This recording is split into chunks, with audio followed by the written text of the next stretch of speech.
Hello అండి. అందరికీ నమస్తే. Welcome back to Shashi TV. అయితే ప్రస్తుతం దేశమంతా ఉధృతంగా ఆసక్తికరంగా చూస్తున్న విషయం ఏంటి అంటే Haryana and Jammu Kashmir results.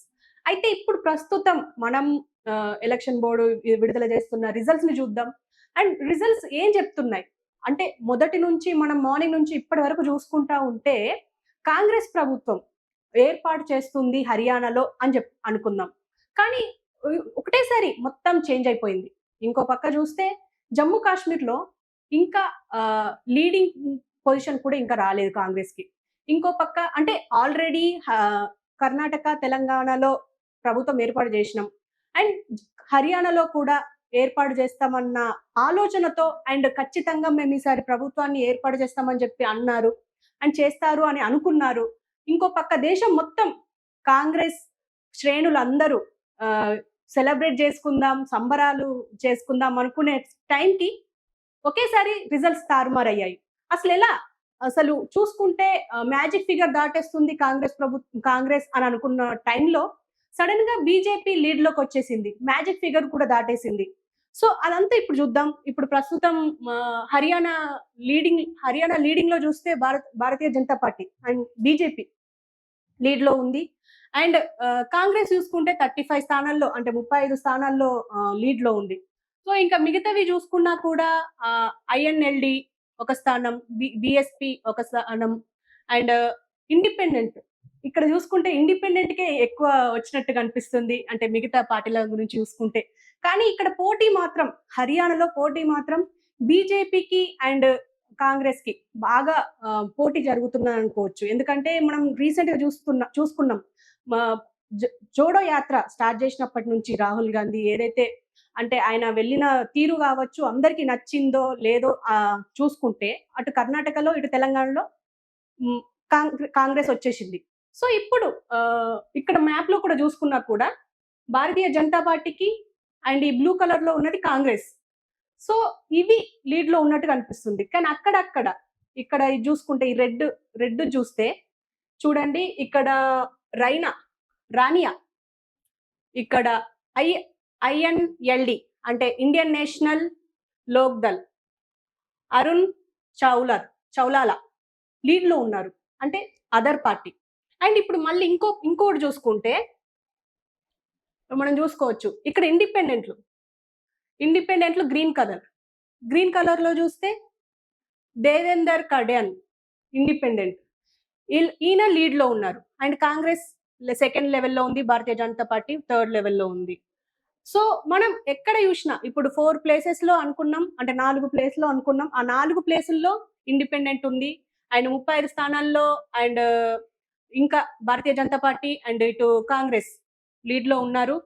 And ఇప్పుడు ఈ బ్లూ కలర్ చూసుకుంటే సారీ ఒక్క నిమిషం. ఇది బహుజన సమాజ్ పార్టీ. ఒకే ఒక్కటి అట్టర్ అట్టర్ లాల్. ఆయన ఇప్పుడు లీడ్‌లో ఉన్నారిక్కడ. సో, మనం ఈ అంతా ఒక పక్కయితే, మనం ఈ రీసెంట్‌గా ఎవరిని చూసాం? వినేష్ పోగట్. ఒక పక్క మనం అథ్లెట్స్ అందరూ బ్రిజ్ భూషణ్‌కి అంటే ఆయన అరాచకాలని తట్టుకోలేక బయటకొచ్చి ఎక్కడైతే చేశారో అంటే మొత్తం ఢిల్లీలో చేశారు మొత్తం ధర్నాలు. కానీ ఆ ధర్నాలకు సంబంధించి ఆవిడ బాగా హైలైట్ అయ్యారు అక్కడ కూడా. అండ్ మొన్న రీసెంట్‌గా అథ్లెటిక్స్‌లో ఆవిడ 100 గ్రామ్స్ ఎక్కువున్నారు అని చెప్పేసి ఆమెని డిస్‌క్వాలిఫై చేశారు. అండ్ ఆమె కూడా మొత్తం స్వస్తి పలికేశారు. ఆమె అథ్లెట్ మొత్తానికి ఆమె స్వస్తి చెప్పేశారు. అండ్ ఆమె ఇప్పుడు హర్యానా నుంచి నిలబడ్డారు. అండ్ ఆమె ఎక్కడ నిలబడ్డారు అంటే లూ హ్మ్. జులానా. జులానాలో నిలబడ్డారు. జులానా నుంచి ఎంత 25,000 నా 25,433 ఓట్లు ఇప్పటికైతే పోలైనాయి ఆమెకి. అండ్ బీజేపీకి 26,670 ఓట్లు పోలయ్యాయి. అండ్ సెకండ్ ప్లేస్‌లో ఉన్నారు. అంటే ఇంకా కౌంటింగ్ జరుగుతూనే ఉంది. అంటే ఏమైనా జరగొచ్చు. ఇప్పటి వరకు చూసాం గదా! హర్యానాలో కాంగ్రెస్ లీడ్‌లో ఉంది. బీజేపీ పని ఖతం అని అనుకున్న టైంకి సడెన్‌గా బీజేపీ పుంజుకుంది. అండ్ చూడొచ్చు అంటే ఇప్పుడు హర్యానాలో కాంగ్రెస్ గెలుస్తుందా, బీజేపీ గెలుస్తుందా అంటే బీజేపీకి ఆల్రెడీ మ్యాజిక్ ఫిగర్ దాటేసింది కాబట్టి చాలా మంది బీజేపీకి అనుకూలంగా ఉన్న వాళ్ళు అండ్ దేశంలో చాలా మంది కూడా అనుకునే విషయం ఏంటంటే బీజేపీ గెలిచేస్తుంది, మూడోసారి కూడా ప్రభుత్వాన్ని ఏర్పాటు చేస్తుంది. అండ్ రైతుల గురించి గాని, ఇంకా కొన్ని సమస్యల మీద పోరాడతామని కాంగ్రెస్ ప్రభుత్వం ఏదైతే చెప్పిందో, అది ఇంకా వర్కౌట్ అవ్వలేదా? అండ్ వినేష్ ఫోగట్‌ని తీసుకోవడం వల్ల ఎలాంటి సింపతి రాలేదా? అని జెప్పేసి అనుకుంటే, అంటే సింపతితో గెలుస్తారా? గెలవరా? అనేది మనం ఒక పక్కన పెడదాం.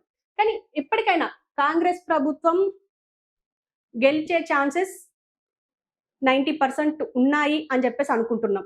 అండ్ ఇంకా కౌంటింగ్ జరుగుతూనే ఉంది గాబట్టి చూద్దాం. ఎగ్జిట్ పోల్స్ అయితే ఏం జెప్పినాయి? కాంగ్రెస్ ప్రభుత్వాన్ని ఏర్పాటు చేస్తుంది హర్యానాలో అని జెప్పేసి అనుకున్నాం. అండ్ ఎగ్జిట్ పోల్స్ కూడా చెప్పినాయి. అండ్ మార్నింగ్ నుంచి చూసినయి కూడా అట్లాగే అనిపించినాయి. ఇప్పుడు బీజేపీ లీడ్‌లోకొచ్చేసరికి అంతా తారుమారైపోయింది. అంతా. సో చూద్దాం. ఇది ఇక్కడి వరకు ఈ హర్యానాకు సంబంధించిన రిజల్ట్స్. అండ్ ఇప్పుడు మనము జమ్మూ కాశ్మీర్ గురించి చూస్తే, జమ్మూ కాశ్మీర్ ఇది కూడా 90 స్థానాల్లో బీజేపీకి 26, కాంగ్రెస్‌కి 10. అంటే ఇండియా కూటమి 10 ఉన్నాయి. సో జేకేఎన్ అంటే Jammu Kashmir and national conference దానికి మాత్రం ఎక్కువ లీడ్‌లో ఉంది. లీడ్‌లో ఉండడమే కాదు 41 స్థానాల్లో అంటే 41 స్థానాల్లో లీడ్‌లో ఉంది. And Bharatiya Janata Party BJP 26 స్థానాల్లో లీడ్‌లో ఉంది. కాంగ్రెస్ 10 స్థానాల్లో లీడ్‌లో ఉంది. Jammu and Kashmir people democracy party JKPDP, PDP అంటాం జనరల్‌గా మనం. అది 4 స్థానాల్లో ఉంది. జేపీసీ అంటే జమ్మూ కాశ్మీర్ పీపుల్ కాన్ఫరెన్స్ 2 స్థానాల్లో లీడ్‌లో ఉంది. సిపిఐ 1 స్థానం, ఇండిపెండెంట్ 6 స్థానాల్లో ఇప్పుడు ఉన్నది. అండ్ ఇప్పుడు కూడా మనం ఇక్కడ చూసుకుంటే ఇప్పుడు జమ్మూ కాశ్మీర్ గురించి మనం ప్రత్యేకంగా చెప్పుకోవాల్సింది ఏంటి అంటే దాదాపు 10 సంవత్సరాలు తరువాత ఇక్కడ ఎలక్షన్స్ జరుగుతున్నాయి. మొన్నటి వరకు అంటే ఎలక్షన్స్ రాకముందు వరకు అది కేంద్రపాలిత ప్రాంతం. ఇప్పుడు కేంద్రపాలిత ప్రాంతం వైపే ఎందుకు మొగ్గు చూపుతున్నారంటే, ఎందుకంటే ఆల్రెడీ మనం ఆర్టికల్ 360 గురించి చూసాము. అండ్ పండిట్లు ఎక్కువ ఉండే ప్లేస్ అది. సో ఎలాంటి రిజల్ట్స్ వస్తాయి అని చెప్పేసి అనుకుంటే చూడొచ్చు. అండ్ బీజేపీకి అనుకూలంగా ఉన్నారు చాలా మంది అని కూడా మనం మాట్లాడుకున్నాం. ఎందుకంటే బీజేపీ అక్కడ కాశ్మీర్ పాకిస్తాన్‌కి అంటే పాకిస్తాన్ ఆక్రమించాల్సుకున్న అంటే మనం చాలా సినిమాలు కూడా చూసాం ఈ మధ్య. దాన్ని ఆక్రమించే ప్రయత్నం పాకిస్తాన్ చేస్తుంది. సో పాకిస్తాన్‌కి ఇప్పుడు కాంగ్రెస్ సపోర్ట్ చేస్తది అని చెప్పేసి బీజేపీ చాలా వరకు చెప్పింది.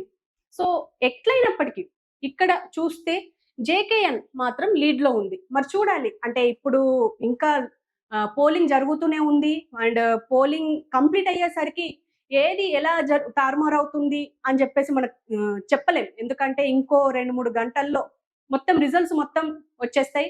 నాకు తెలిసి ఇప్పుడు ఈ వీడియో అప్‌లోడ్ అయ్యేసరికి కూడా రిజల్ట్స్ చేంజ్ అవ్వచ్చు. సో చూద్దాం. ఇప్పటికైతే ఇది ఉంది. ఇంకో గంట, 2 గంటల్లో పూర్తి వివరాలతో మీ ముందుకొస్తాం. అప్పటి వరకు సెలవు.